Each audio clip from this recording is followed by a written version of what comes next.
Amén, hermano. Gracias. Y Dios los bendiga, hermanos, a cada uno de ustedes. Le pido al Señor, le ruego al Señor que Dios sea el que esté hablándoles a cada uno de ustedes ahí en sus hogares, como decía el hermano Ramiro en la oración, que no sea yo, que sea el Señor quien les esté hablando a cada uno de ustedes en sus corazones, porque pues eso es bien importante, eso es lo necesario, que sea el Señor, que la palabra de Dios llegue a cada uno de ustedes, que les lleve la bendición, la consolación, la exhortación, todo lo que cada uno necesitamos, que Dios nos ayude. Quiero hacer una oración, hermanos, antes de pasar a leer el pasaje. Voy a estar leyendo ahí en Hebreos 3 del 1 al 6. Después vamos a leer el resto, pero quiero leer solamente los versículos del 1 al 6. Y ahí vamos a estar estudiando la palabra de Dios. Vamos a estar considerando a nuestro Señor Jesucristo, que es el único que se merece toda la honra y toda la gloria. Vamos a orar. Padre, muchas gracias, Señor, por su amor, por su misericordia. Gracias, Padre, por esta bendita Biblia que usted nos ha regalado, nos ha traído hasta nuestros días. Señor, la cual la leemos y nos edificamos, recibimos bendición, nos guía, Señor, a buscarle, a su presencia, nos convence, nos redarguye de pecado, nos hace ver, Señor, nuestros errores, también nos hace ver las bendiciones que usted tiene para nosotros, las necesidades. Por ejemplo, Señor, vamos a estar viendo que necesitamos considerar más a nuestro Señor y Salvador Jesucristo. Ayúdenos, Padre, a poder comprender, entender este mensaje y que es su palabra. Quisiera, Señor, yo no tener que hablar, que fuera solamente su palabra, Señor, la que esté hablando, pero voy a tener que, Señor, usar mi voz y explicar algunas cosas, pero yo quiero, Señor, que usted sea el honrado y glorificado, y usted sea el que esté tocando los corazones de cada uno de mis hermanos, mis hermanas, cada niño, Señor. Se lo pido en el precioso nombre de Jesús y la gracia le doy, Señor. Amén. Muy bien, voy a leer, hermanos, pongan atención, por favor, ahí, abran sus Biblias, si la tienen abierta ahí en Hebreos, pues fue el pasaje que se leyó. Entonces, pues ahí acompáñenme, voy a leer del 1 al 6, nada más. Dice la palabra de Dios así: por tanto, hermanos santos, participantes del llamamiento celestial, considerad al apóstol y sumo sacerdote de nuestra profesión, Cristo Jesús, el cual es fiel al que le constituyó, como también lo fue Moisés en toda la casa de Dios. Porque de tanto mayor gloria que Moisés es estimado digno cuanto tiene mayor honra que la casa el que la hizo. Porque toda casa es hecha por alguno, pero el que hizo todas las cosas es Dios. Y Moisés, a la verdad, fue fiel en toda la casa de Dios como siervo, para testimonio de lo que se iba a decir. Pero Cristo, como hijo sobre su casa, la cual somos nosotros, si retenemos firme hasta el fin la confianza y el gloriarnos en la esperanza. Vamos a hacer una oración una vez más, hermanos. Vamos a pedirle al Señor. Padre, por favor, bendiga esta palabra, bendiga los corazones de mis hermanos, y muchas gracias, Señor. Yo quiero, Padre, que su presencia, le ruego, le pido, que su presencia esté aquí conmigo y esté con cada uno de ellos en sus hogares. Se lo pido en el precioso nombre de Jesús. Amén. Muy bien, hermanos, vamos a estar estudiando este pasaje. Lo vamos a estar analizando, y el propósito es considerar a Jesucristo, considerarlo a Él, examinarlo, ver lo que Él es para nosotros. El escritor de Hebreos, en los primeros capítulos, o los capítulos anteriores, que es el 1 y el 2, él expone cómo Dios exalta a Jesucristo. Y Dios, el Padre, porque así es, así lo dice ahí en Hebreos, en el capítulo 1, cómo el mismo Dios exalta a Jesucristo.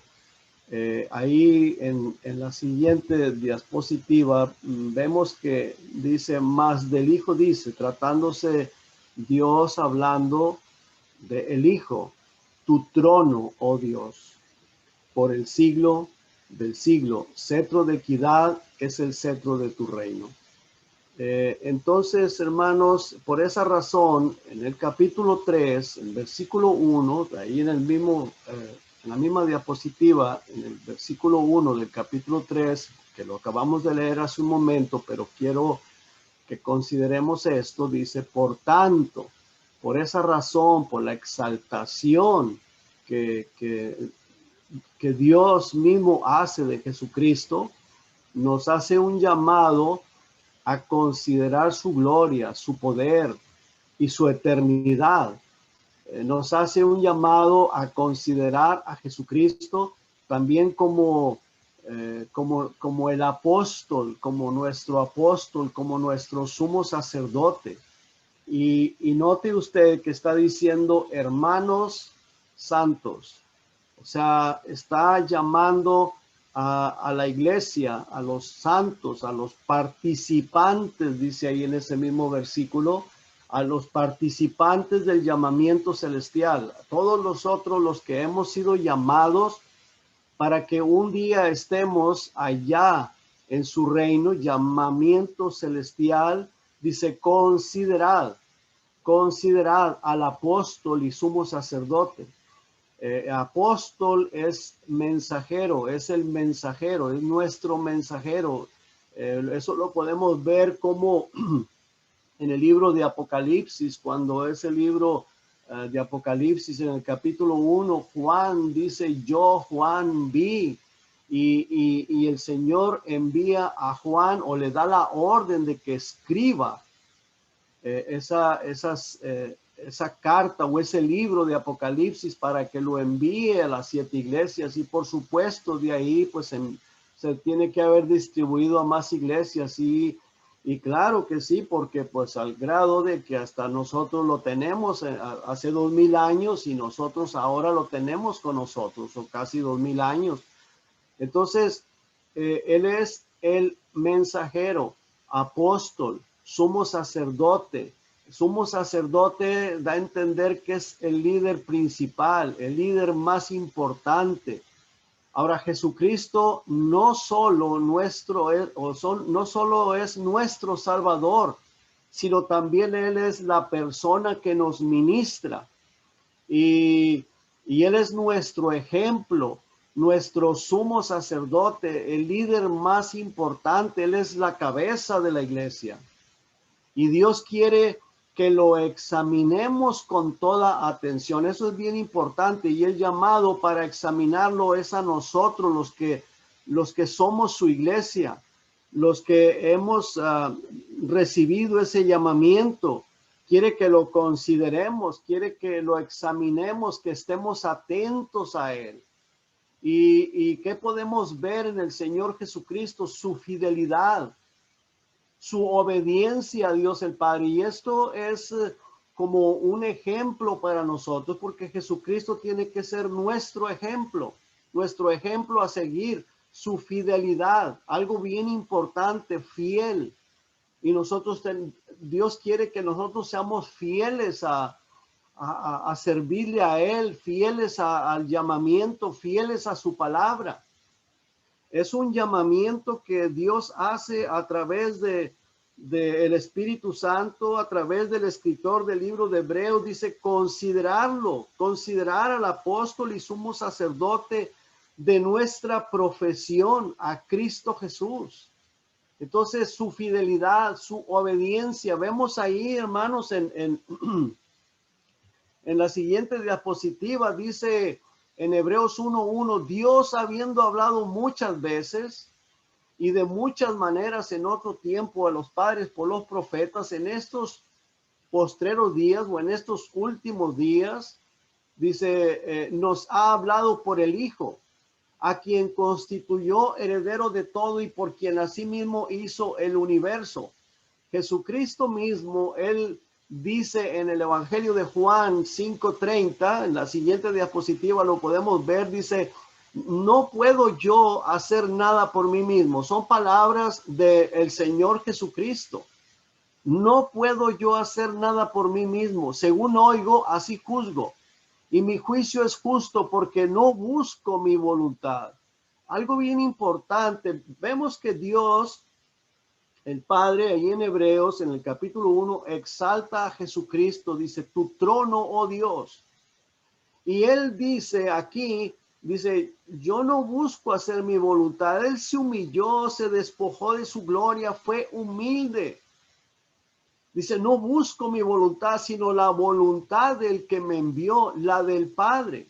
Algo bien importante dice ahí en ese versículo 30 del capítulo Juan, del capítulo, versículo 30, capítulo 5, dice, yo no busco hacer mi voluntad, sino la voluntad del que me envió, del Padre. En el siguiente versículo, en el 38 del capítulo 6, dice, porque he descendido del cielo no para hacer mi voluntad, sino la voluntad del que me envió. En el versículo 49, de ahí del capítulo 12 del mismo Evangelio de Juan, dice, porque yo no he hablado por mi propia cuenta. El Padre que me envió es el que me dio, o el que Él me dio mandamiento, de lo que he de decir y de lo que he de hablar. Qué interesante, hermanos, qué importante es que el Señor Jesucristo dice, yo no voy a hablar mis propias palabras, yo no hablo por mi propia cuenta, yo no quiero hacer mi voluntad, sino la del que me envió, la del Padre. Y lo que yo digo, lo digo porque es Dios el Padre hablando a través de mí. Qué importante y qué interesante, hermanos, cuánto no más nosotros debemos de estar de esa manera sometidos, a ser fieles a Dios, vivir en esa obediencia hacia Dios el Padre, a Jesucristo. Por eso nos hace el llamado a considerarlo, a estar atentos. Eso, por su fidelidad, su obediencia hacia Dios el Padre, su humildad. La humildad de nuestro Señor Jesucristo, dice en la siguiente diapositiva, dice, el cual, tratándose del Señor Jesucristo, dice, el cual siendo en forma de Dios, no estimó el ser igual a Dios. O sea, en otras palabras, siendo Dios, el Dios mismo, dice, él no estimó el ser igual a Dios como a cosa que aferrarse, sino que se despojó a sí mismo, se vació, se despojó de su poder, de su trono, de su gloria, tomando forma de siervo, hecho semejante a los hombres. Y luego dice, y estando en la condición de hombre, se humilló a sí mismo, haciéndose obediente hasta la muerte y muerte de cruz. Son versículos que muchas veces los hemos repasado, los hemos leído, se han predicado, los hemos estudiado, pero son muy importantes. La humildad de nuestro Señor Jesucristo, pero no para ahí. Su fidelidad, su obediencia, su humildad, pero también su exaltación. En la siguiente diapositiva dice, por lo cual Dios también le exaltó hasta lo sumo. O sea que vemos, hermanos, que todo esto trae un propósito y el Señor Jesucristo dice de nosotros como iglesia, de los que hemos recibido ese llamamiento celestial, que el que se humilla va a ser exaltado. Si obramos humildemente, con obediencia, con fidelidad, dice que Él nos exaltará. Y claro, pues lo contrario, pues ya lo sabemos, ¿verdad? Que el que se enaltece será humillado. Pero el propósito hoy en esta mañana, hermanos, que aprendamos de su fidelidad, de su obediencia, de su humildad, porque de esa manera también el Señor Jesucristo dice que donde Él está, ahí estaremos también nosotros con Él. El Señor Jesucristo fue exaltado, dice, por lo cual Dios también le exaltó hasta lo sumo Esa es la esperanza que nosotros tenemos de que un día, hermanos, este cuerpo que se enferma, este cuerpo que se cansa, este cuerpo que se duele, este cuerpo que se desanima, nuestros sentimientos, tantas cosas, hermanos, un día este cuerpo va a ser transformado en un cuerpo glorificado y vamos a pasar a estar por toda la eternidad con el Señor Jesucristo, allá en su reino, allá donde Él está, donde no va a haber más llanto, ni más tristeza, ni más dolor, sino que vamos a disfrutar de lo eterno, de las glorias que vendrán para cuando nosotros estemos ahí con Él. Algo de mucha bendición. En el siguiente pasaje que vamos a leer de la siguiente diapositiva, ahí vamos a considerar, hermanos, cómo el apóstol Juan dice, yo Juan vi todas estas cosas. Dice que cuando él se volvió para ver la voz del que le hablaba, o la voz que hablaba conmigo, dice, dice, vi 7 candeleros de oro. Los 7 candeleros de oro simbolizan a la iglesia y de oro. ¿Qué es lo que nos da a entender esto? Que la iglesia para Dios es muy importante. Cada iglesia para el Señor Jesucristo son de suma importancia, son muy importantes. Dice que vio 7 candeleros de oro. El candelero es donde se pone la vela, donde se ponía el fuego que alumbraba, y de oro. Entonces, hermanos, la iglesia tiene que ser luz. La iglesia es muy importante para el Señor Jesucristo. Y dice en el siguiente versículo, y en medio de los 7 candeleros a uno semejante al Hijo del Hombre. Por supuesto, está hablando de nuestro Señor Jesucristo, vestido de una ropa que llegaba hasta los pies y ceñido por el pecho con un cinto de oro. Ropas reales. Él es el Rey de Reyes y Señor de Señores. Entonces Él está transformado. Ya no es aquel humildito hijo del carpintero que lo menospreciaron. No, ahora Él está en su poder, con toda su gloria. Juan voltea y esto fue lo que él vio. Y el Señor Jesucristo le dice, escribe en un libro todo lo que tú miras, todo lo que tú ves. Él escribió lo que veía. Dice que estaba ceñido por el pecho con un cinto de oro. Versículo 14 dice, su cabeza y sus cabellos eran blancos como blanca lana, como nieve, sus ojos como llama de fuego. Todo esto, hermanos, es el cabello blanco es sabiduría, símbolo de la sabiduría. Sus ojos, dice que como llama de fuego, esos ojos que todo lo ven, que todo lo penetran, que todo lo saben, que nada se le escapa. Él lo sabe todo, él sabe perfectamente bien lo que tú estás pensando en este momento, lo que pensaste toda la semana, lo que hiciste. Él lo sabe todo, no se le escapa absolutamente nada. En el siguiente versículo, en el 15, dice, y sus pies semejantes al bronce bruñido, refulgente como en un horno, y su voz como estruendo de muchas aguas. Entonces, ¿qué nos da a entender esto? Sus pies, dice la palabra de Dios, cuán hermosos son los pies que anuncian el evangelio. El Señor Jesucristo en los días de su carne, cuando él estuvo en Israel, siempre anduvo predicando el evangelio, siempre anduvo por todas partes caminando, llevando el evangelio. A esos pies que eran los que lo movían a él, los que lo llevaban para ir a predicar el evangelio. Y luego dice y su voz, con esa voz que él predicaba el evangelio, su voz como estruendo de muchas aguas, una voz con mucha autoridad. Sus pies anunciando el evangelio, su voz que anunciaba el evangelio, las buenas nuevas. Siempre lo estuvo haciendo en el tiempo que él estuvo, cuando empezó su ministerio, en los días de su carne, hasta que lo llevaron a la crucifixión. En el versículo 16 dice, tenía en su diestra 7 estrellas. Esas 7 estrellas son los pastores, son los líderes de las 7 iglesias a las cuales él envía esa carta, le envía o le dice a Juan que escriba ese libro para enviarlo a cada una de ellas. Y como dije hace un momento, nosotros lo tenemos ahora aquí con nosotros. Eso se continuó distribuyendo porque no era solamente para las 7 iglesias. Las 7 iglesias era un símbolo, pero era para todas sus iglesias, para todos los pastores, para cada miembro que tiene una Biblia, lo puede leer y se puede dar cuenta de las maravillas que Dios habla ahí. Los pastores, su palabra, su luz, dice el versículo 16, tenía en su diestra 7 estrellas. De su boca salía una espada aguda. Esa es su palabra toda poderosa, su palabra viviente, una espada aguda de 2 filos. Y su rostro era como el sol cuando resplandece en su fuerza. La luz, Jesucristo es la luz. Dice el Señor Jesucristo, dijo, yo soy la luz, el que me sigue no andará en tinieblas, sino que tendrá la luz de la vida. En el versículo 17 dice, cuando le vi, caí como muerto a sus pies. Y claro, ¿y quién no, hermanos? ¿Y quién no?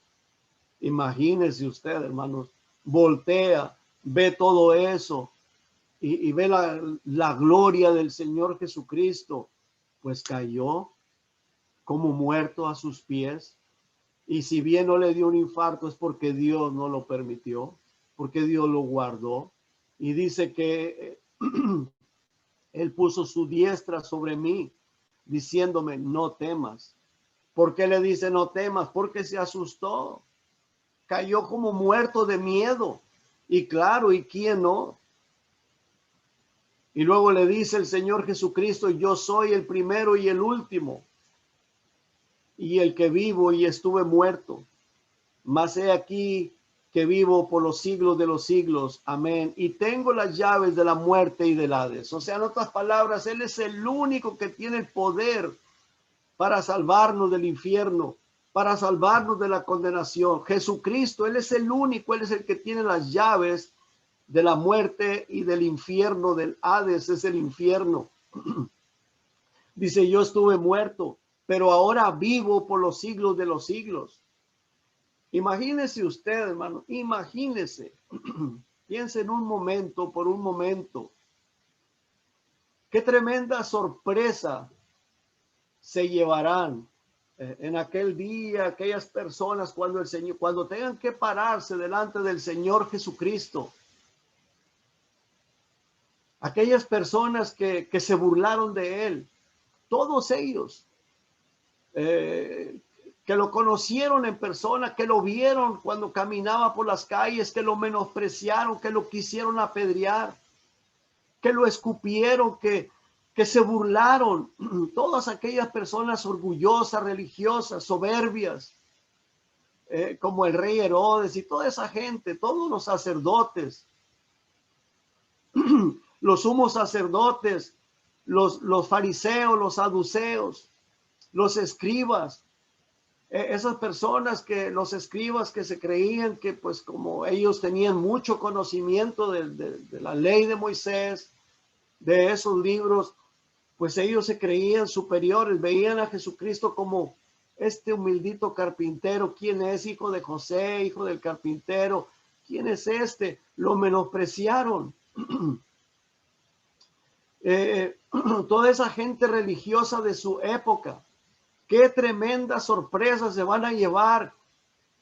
Si Juan cayó como muerto, siendo que Juan era su siervo, era su apóstol, estuvo con él todo el tiempo, cayó como muerto. Imagínese esta gente que se burlaron, que lo menospreciaron. Los emperadores, los gobernadores, toda esa gente. Qué terrible sorpresa se van a llevar, como Herodes, que lo conoció, Poncio Pilato. Cuando vean, este es aquel hombre que crucificamos. Qué terrible sorpresa. Qué terrible sorpresa se van a llevar todas las personas que hoy en nuestros días lo menosprecian. Todas las personas que en la trayectoria del tiempo de la iglesia lo han menospreciado, lo han rechazado.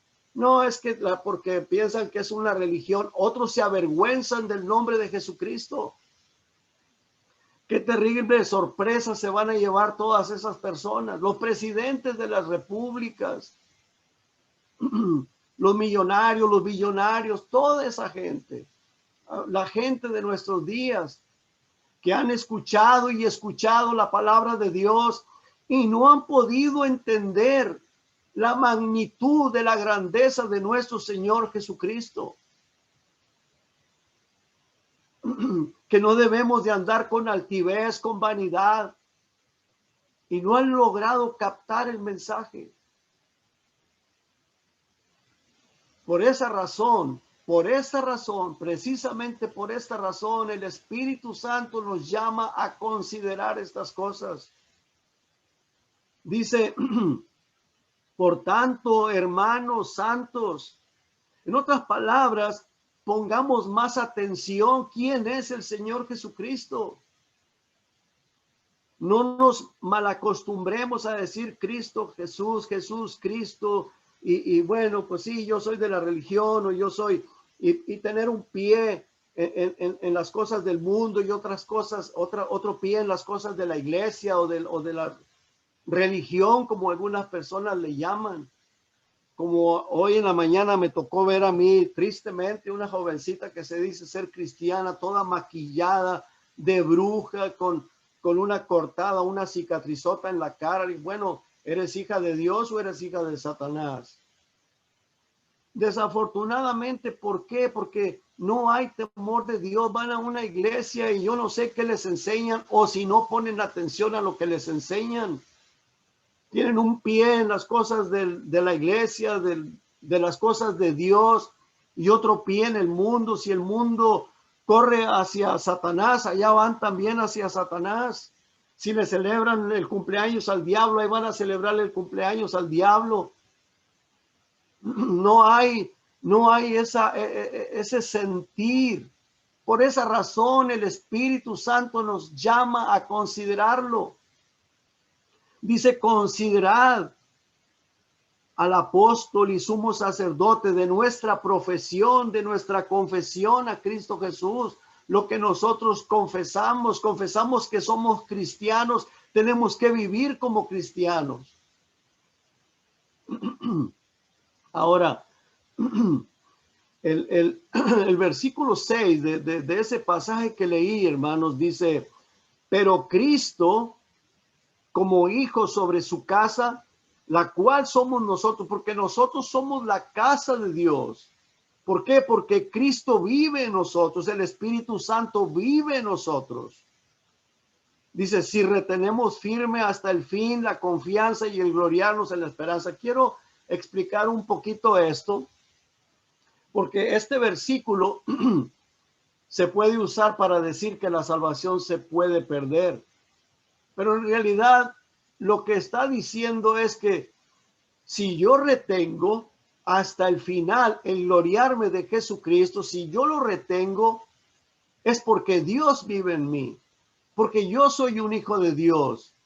Si una persona no lo retiene hasta el final, porque nunca fue un hijo de Dios, no quiere decir que Dios va a dejar de vivir en nosotros porque yo ya no retuve mi profesión o no retuve esa esperanza de gloriarme en Cristo.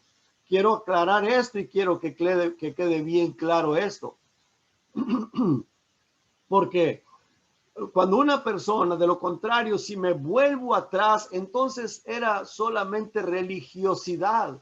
Por eso la palabra de Dios dice que consideremos, que estemos atentos a esto. Porque si mi vida está fundada realmente sobre la roca, la cual es Jesucristo, vamos a retener hasta el fin nuestro gloriarnos en Cristo, porque para mí, mi Señor Jesucristo, yo lo amo. Yo le agradezco lo que Él hizo por mí, me sacó de la vida perdida que llevaba. Estoy contento, estoy agradecido con Él. Y cuando estoy desanimado, le busco, me arrodillo y digo, Señor, ¿por qué estoy así? Yo no quiero estar así. Ahora, vamos a retener hasta el fin esa verdad o ese gloriarnos en Cristo, aun cuando sea a base de disciplinas, pero el Señor va a seguir guiándonos y llevándonos. Porque nosotros somos su casa. El Espíritu Santo vive en nosotros. O sea, Cristo vive en nosotros a través del Espíritu Santo. De acuerdo ahí a la siguiente diapositiva, dice en 1 Corintios, dice, o ignoráis, y lo hace como pregunta. O sea, estás ignorante, ignoras que, que tu cuerpo es el templo del Espíritu Santo, el cual está en ustedes, está en nosotros, está en mí, está en ti, el cual tienes de Dios. Dios te ha dado esa bendición. Dios te ha hecho partícipe del Espíritu Santo. Dice, y no, que no sois vuestros, no, nosotros no nos pertenecemos a nosotros mismos, somos propiedad de Dios, porque habéis sido comprados por precio. Y luego dice, glorificad pues a Dios en vuestro cuerpo y en vuestro espíritu, los cuales son de Dios. Por eso, precisamente por eso, nos llama a considerarlo. En otras palabras, también podríamos entenderlo como probarnos a nosotros mismos, hacer una prueba en nosotros mismos. Si yo siento, porque a veces podemos sentir que no somos cristianos, el diablo puede meter pensamientos, desánimos. Él anda alrededor de nosotros y nos puede hacer sentir como si no fuéramos cristianos. Bueno, pues uno viene al Señor, uno se arrodilla al Señor. Señor, bueno, ¿qué está pasando conmigo? ¿Soy o no soy? Yo no quiero estar engañado, creer ser cristiano cuando no lo soy, porque el final sería trágico. Pero desde el momento que uno va y busca al Señor y le pregunta a uno al Señor y le dice, Señor, yo no quiero estar engañado, es una prueba de que Cristo vive en ti, de que el Espíritu Santo vive en ti, porque una persona que no tiene el Espíritu Santo ni le va a preocupar esa situación. Le va a dar igual vivir para Cristo que no vivir para Cristo. Él se va a sentir bien en esa condición. Pero un cristiano no se puede sentir bien viviendo lejos de Dios. No puede sentirse bien viviendo como si no fuera cristiano. Pero el apóstol Pablo decía a la iglesia de Corinto, probaos a vosotros mismos si estáis en la fe. Les decía, ¿o no sabéis que Cristo vive en ustedes? Entonces, hermanos, tenemos que como quiera estarnos haciendo un autoexamen. Porque en aquel día habrá muchas sorpresas cuando el Señor Jesucristo arrebate la iglesia. ¿Cuántas personas habrán muerto y eran gente religiosa y se perdieron? Gente religiosa que se perdieron.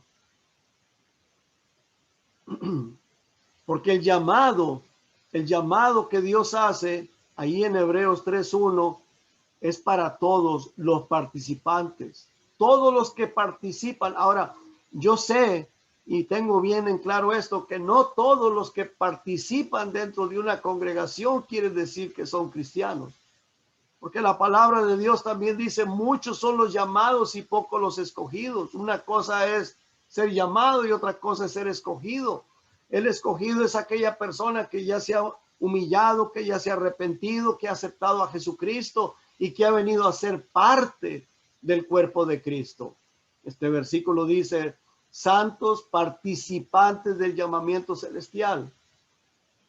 El llamado lo hizo el Señor Jesucristo para todas las iglesias, este llamado para todas las iglesias del pasado, todas las iglesias mencionadas en el libro de Apocalipsis, porque cuando el Señor llama al apóstol Juan a escribir ese libro para las iglesias de Asia, que nosotros lo tenemos, vuelvo y repito, el libro de Apocalipsis, gracias a Dios por ello.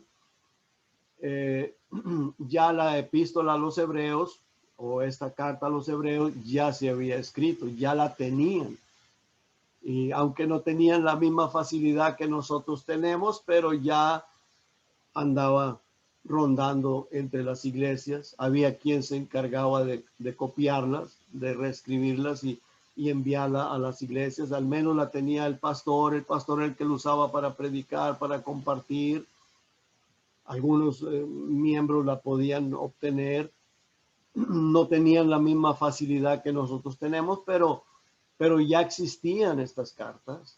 La carta a los hebreos, pues ya la tenían, ya existía, porque el libro de Apocalipsis fue el último que se escribió. Entonces, ese llamado era para todas las iglesias del pasado, las iglesias mencionadas en el Apocalipsis, las iglesias mencionadas en cada una de las epístolas, en el libro de los Hechos, todas esas iglesias, la de Filipos, la de Éfeso, la de Colosenses, todas las iglesias que el apóstol Pablo anduvo visitando, que las iglesias que Dios le dio el privilegio de fundarlas, de iniciarlas, todas las iglesias, desde el Pentecostés hasta el día de hoy, en todo el mundo, a cada iglesia y a cada miembro, el Señor ha estado llamando a considerarlo. 5 de las iglesias o de las 7 iglesias de Apocalipsis les llama al arrepentimiento. A 5 de ellas les llama a arrepentirse porque el Señor Jesucristo le reprobó algunas obras que ellos estaban haciendo, algunas actitudes que tenían, algunos sentimientos. Imagínese usted cuántos cientos de miles y de millones de miembros Dios está llamando ahorita mismo, en este mismo momento, a todos los miembros de las iglesias en todo el mundo, no sé cuántos millones de personas, y yo creo que toda la persona que se dice cristiano, toda la persona que dice o que tiene una Biblia, cuántos millones de personas, cuántas personas Dios los está llamando. Y yo sé que Dios quiere la salvación de todo el mundo, pero no todo el mundo va a querer escucharlo, aceptar el llamado, porque mucha gente no escucha su voz. Aún gente dentro de las iglesias no escuchan su voz, dentro de alguna congregación. Y yo quiero considerar estos ejemplos. Por ejemplo, a la iglesia de Éfeso, en el versículo 5 del capítulo 2, le dice: recuerda por tanto de dónde has caído. Y el punto, le dice, el punto que quiero enfatizar, dice: arrepiéntete y haz las primeras obras. Hace un llamado al arrepentimiento y que vuelva a hacer lo mismo que antes hacía. Dice: porque si no, vendré pronto a ti, quitaré tu candelero de su lugar si no te hubieras arrepentido. Pero le hace un llamado al arrepentimiento a la iglesia de Pérgamo. Le dice también: arrepiéntete, pues si no, vendré pronto a ti, pelearé contra ellos con la espada de mi boca. Ahora, yo quiero que notemos esto.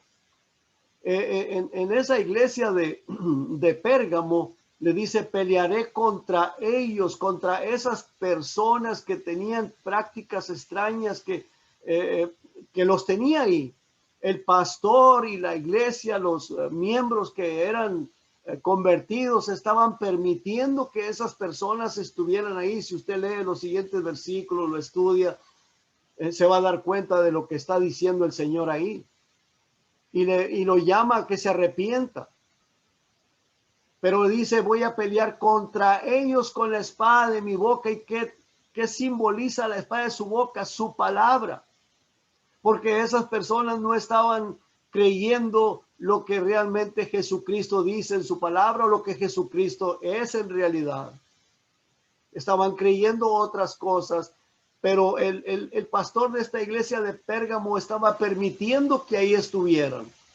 Yo creo que es bueno que estén, pero que les predicara la palabra de Dios. Y yo no sé qué estaría pasando ahí, pero y qué estará pasando en muchas iglesias, porque como dije la semana pasada, Cada iglesia simboliza a iglesias de nuestros días. Todas estas iglesias son símbolo de la iglesia actual. Y gracias a Dios, porque me dio gusto lo que está diciendo el hermano Ramiro, que algunas iglesias han dejado de practicar el Halloween. Gloria al Señor. Que Dios siga obrando, que Dios siga tocando a esas personas, esos pastores, esos miembros. Porque eso trae juicio de Dios. Entonces también la iglesia de Tiatira le dice, he aquí yo la arrojo en cama. Está hablando de la Jezabel, de la mujer que estaba ahí, que el pastor estaba permitiendo que profetizara, que se decía profetiza.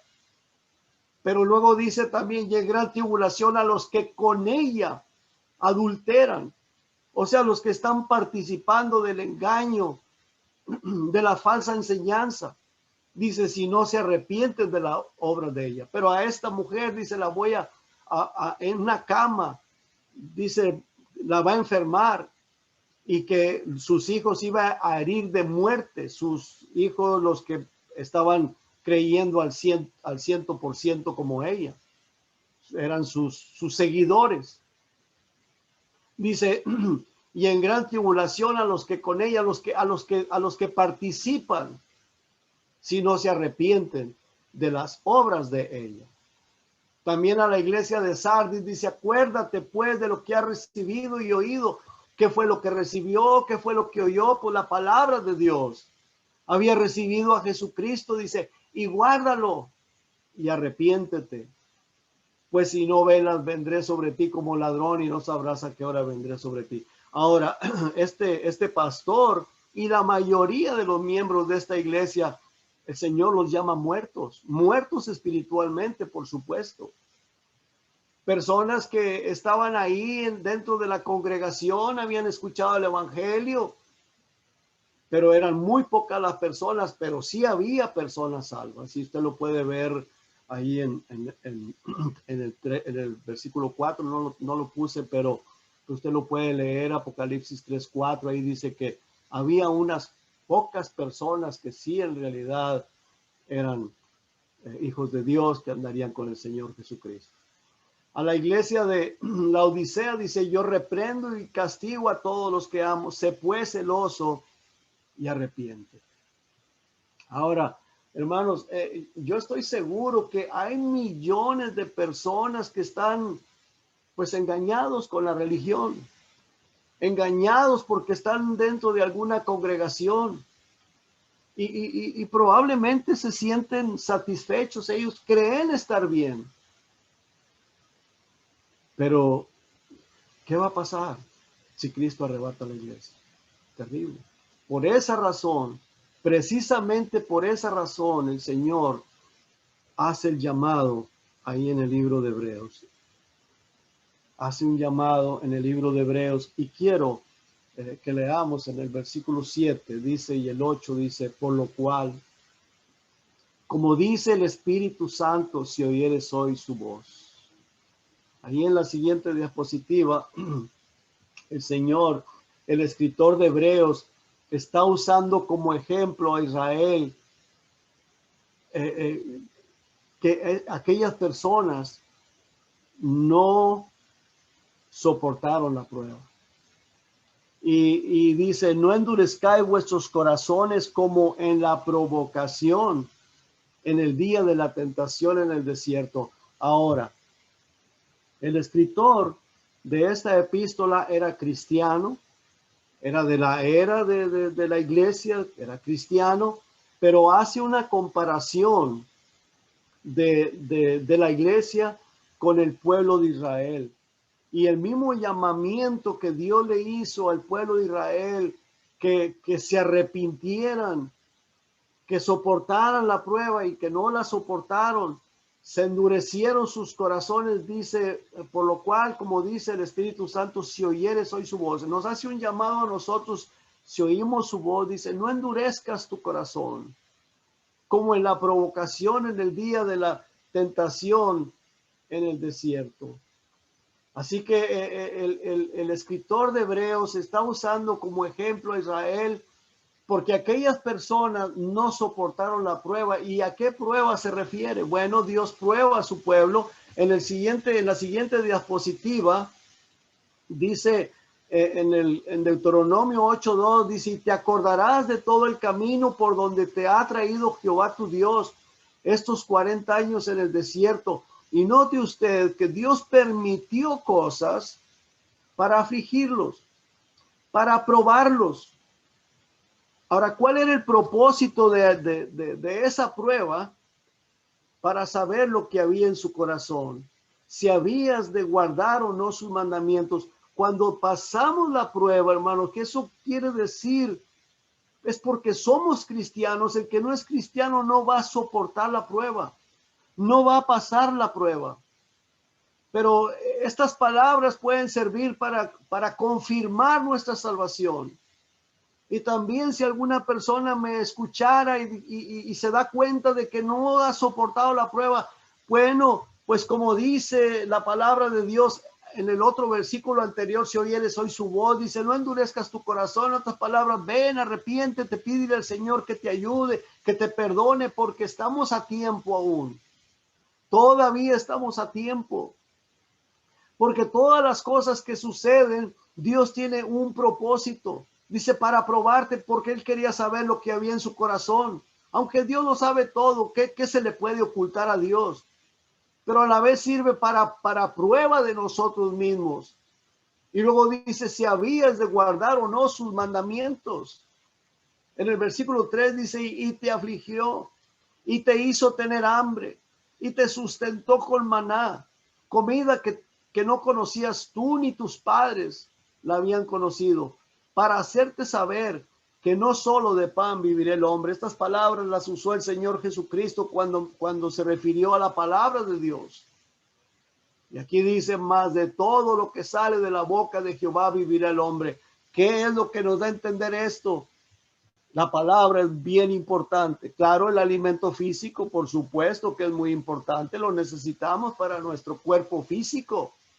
Pero la palabra de Dios la necesitamos para nuestro alimento espiritual, para nuestra fortaleza. Cuando conocemos la palabra de Dios, cuando la estudiamos, la escudriñamos, eso nos fortalece.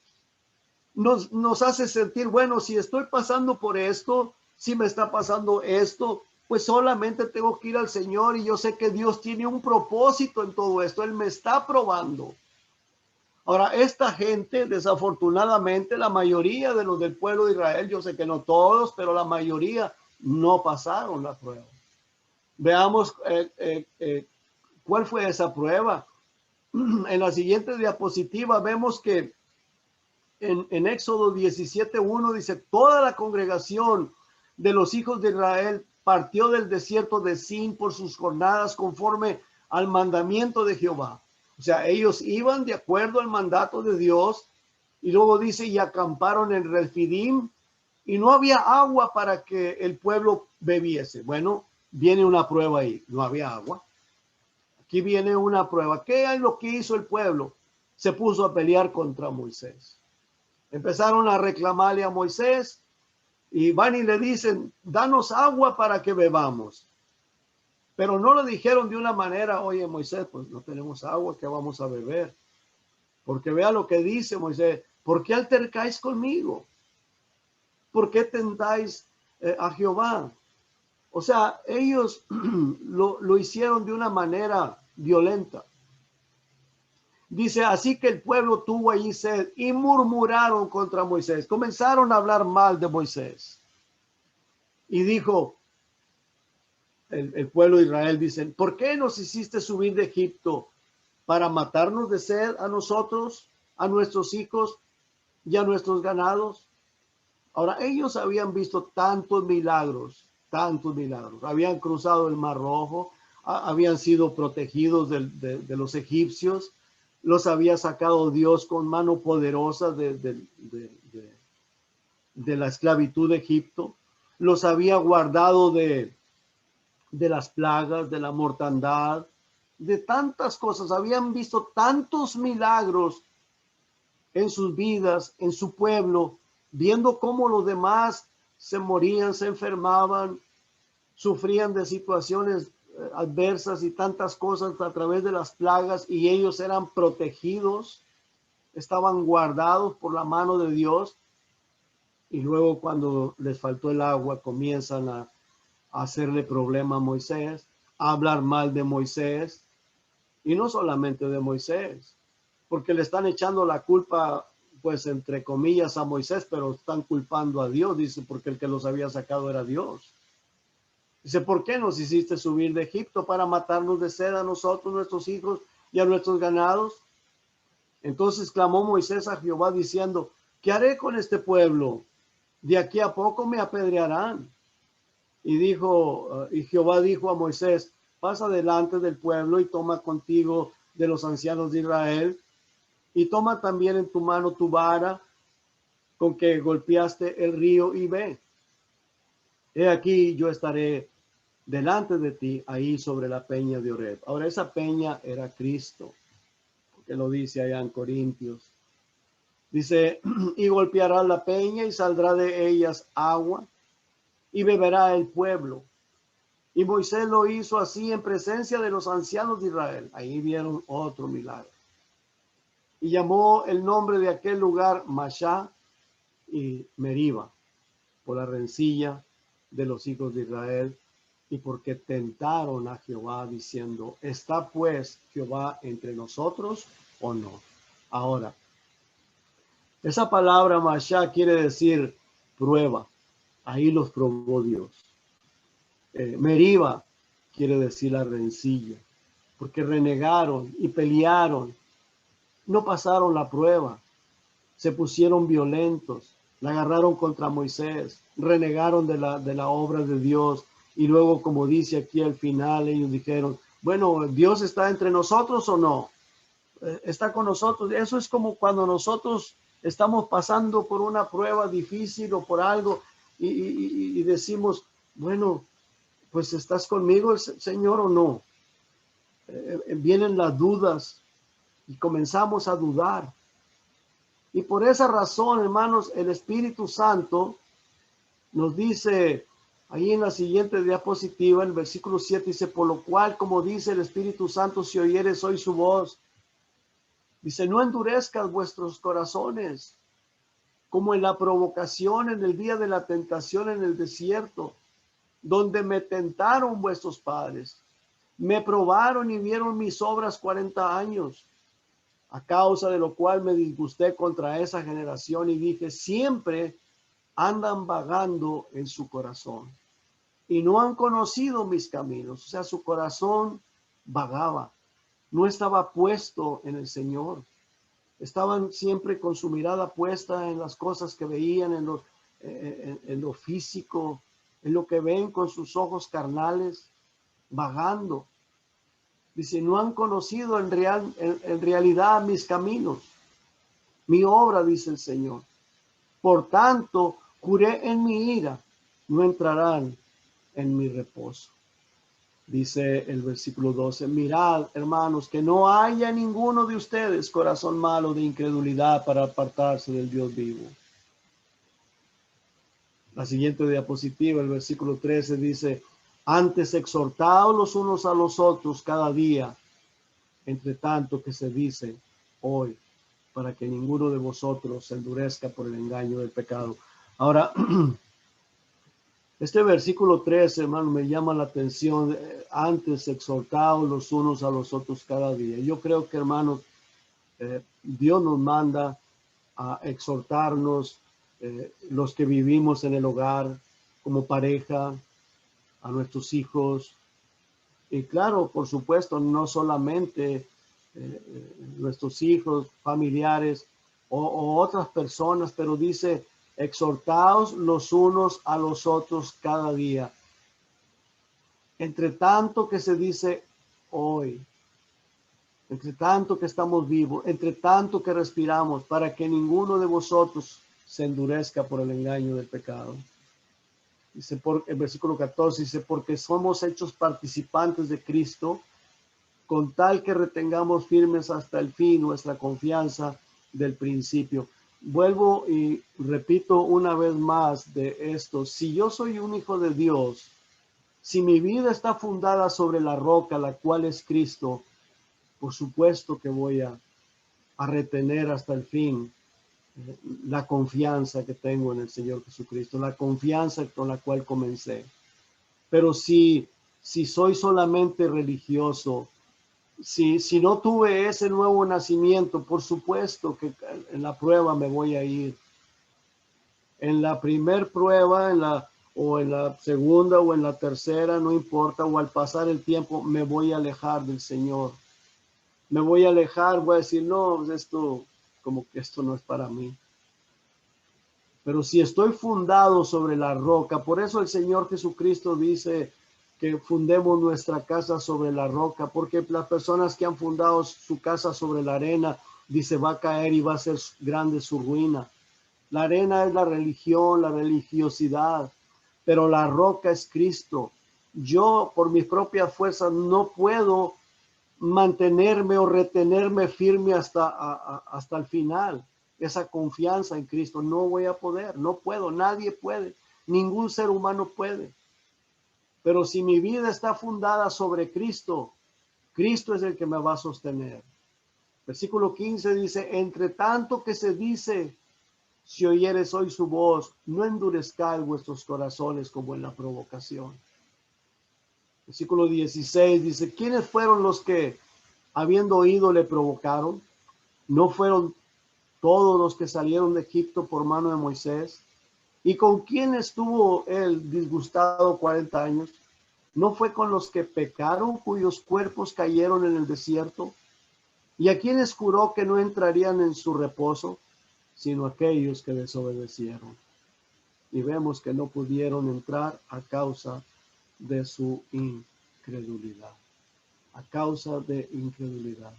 Hermanos, la palabra del Señor nos dice, y quiero leerlo, no lo puse ahí ese versículo, pero dice que cuando pasamos por pruebas, dice, en lo cual vosotros os alegráis, aunque ahora por un poco de tiempo, si es necesario, tengáis que ser afligidos en diversas pruebas. Si acaso es necesario, si Dios así lo quiere, si Dios así lo permite, a veces pasamos por pruebas, pero siempre tengamos en cuenta que Dios ahí está con nosotros. Recuerde que el Señor Jesucristo se presenta en el libro de Apocalipsis como el que está en medio de las iglesias. Él está con cada hermano y el Señor dice que Él estaría con nosotros todos los días hasta el fin del mundo. Ahí está. Todo lo que tenemos que hacer es venir delante de Él, decir, Señor, tú sabes lo que yo estoy pasando. Yo no quisiera estar pasando por esto. Te pido, Señor, te ruego, ayúdame, Señor. Mira, tengo este problema, tengo desánimo, tengo problemas con X problema, de lo que sea. Señor, tú lo conoces perfectamente bien. Señor, por favor, tú eres todopoderoso. Ahora, si tú quieres que esto siga así, está bien. Yo soportaré la prueba. Pero Señor, si no es tu voluntad, Señor, tú puedes solucionar esta situación. Dice, pero por un poco de tiempo, si es necesario, tengáis que ser afligidos en diversas pruebas. Y luego dice el versículo 7, para que sometida a prueba vuestra fe. O sea que Dios permite estas cosas para probar nuestra fe. La fe que es mucho más preciosa que el oro. El cual, o sea, el oro, aunque es perecedero, se prueba con fuego. Bueno, la fe es probada con el fuego de la prueba para que sea hallada en alabanza, gloria y honra cuando sea manifestado Jesucristo, a quien amáis sin haberle visto, en quien creyendo, aunque ahora no lo veáis, os alegráis con gozo inefable y glorioso, obteniendo el fin de vuestra fe, que es la salvación de vuestras almas. Amén. Así es de que, hermanos, consideremos al Señor Jesucristo. Él es el Rey de Reyes, Señor de Señores, y Él está ahí contigo, está aquí conmigo y está con nosotros. Y que Dios los bendiga, hermanos.